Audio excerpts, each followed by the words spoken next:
So people who identify as conservative in this country, in the United States of America, they find it so much easier to see, you know, what is unfree about so many of these non-Western cultures. I find it so much easier to talk to Tucker Carlson of Fox News about female genital mutilation, and I really appreciate his, you know, the horrified look on his on his face, and the fact that he thinks this is a practice. He doesn't care whether it's justified in the name of culture or religion or whatever. It needs to stop. Yeah. And he is going to use his influence and his position to make that point. And then I look at the New York Times, one of these New York Times editors, who says, you know what, maybe we should,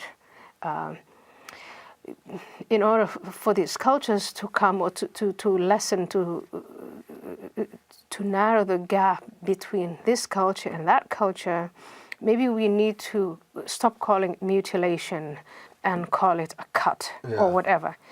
And that I don't understand. I mean, this is literal. You're not making this up. This was literally a piece that was written just in the last week Her and a name half is or so. escaping me. Yeah. But when I look at that kind of reasoning, that kind of logic, and I look, here is a free woman.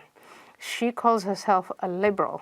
She is with probably the most powerful newspaper in the United States of America. Has all this influence. Why on earth is she making this terrible trade-off?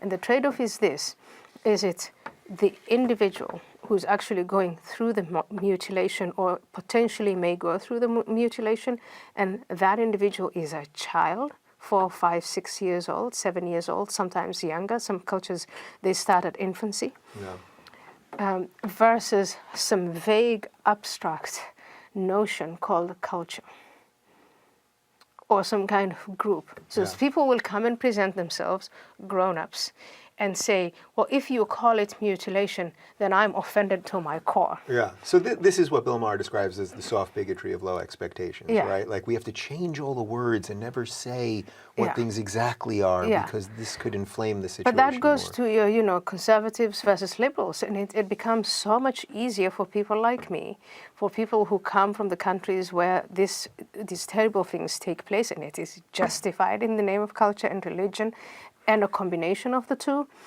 that we think, yeah, conservatives are our friends. Yeah. Because, you know, they may have a very passionate position on closing borders and getting illegals out and all of these things. But when it comes to honor killings, when it comes to female genital mutilation, when it comes to, you know, if you're a gay Muslim man, just imagine what you're going through. When it comes to all these Muslim apostates, we find that people, conservatives in this country, make it so much easier. Ironically, again, in 2017, it's the conservatives who take very clear positions on radical Islam, on anti-Semitism, on the killing of gays. Some of them may be against gay marriage, but here we have a religion that says gays should be killed. You never come out of the closet because you risk getting killed by your own family. So in that sense, I think there is a big shameful smear on the people who describe themselves as liberals and who make excuses for these cultures, these low expectations and the racism and bigotry of low expectations. But I do want to spend a couple minutes talking about female genital mutilation because we've mentioned it. I read your piece about it, and you describe the 5 types, and it's horrific. The only reason I want to talk about it is because reading it, and even the way you wrote it, I think after the 3rd type, you said this is getting hard to read. It was hard to read from the beginning, but you said something to that effect. And really, I really was having trouble reading it. I mean, it's so viscerally awful. So we can go through all of them if you want, but we don't have to. But can you just, for a couple of minutes, just lay out what's going on there? Because people are now hearing it, and you're right. When the New York Times then says, well, it's cutting. Yeah. And you know, last night you described some of the other... and some academics say this has been going on for a long time, and it must have some kind of value that we as Westerners don't understand, so we should just let it be. Yeah.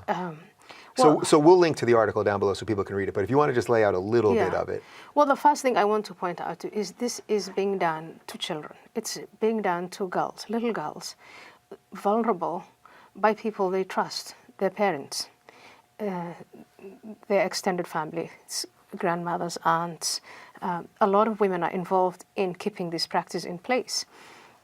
They have their reasons for doing it. They say it's religious, it's to give the girl the opportunity for a husband in the future, whatever. So this poor little girl is really not consulted at any moment about whether she wants it or not. Yeah. It's harmful. And in some cases, it's so harmful and debilitating, it leads to paralysis, it leads to death. Children bleed to death.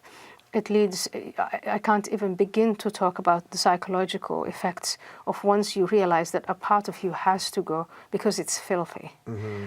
And so you have to realize that.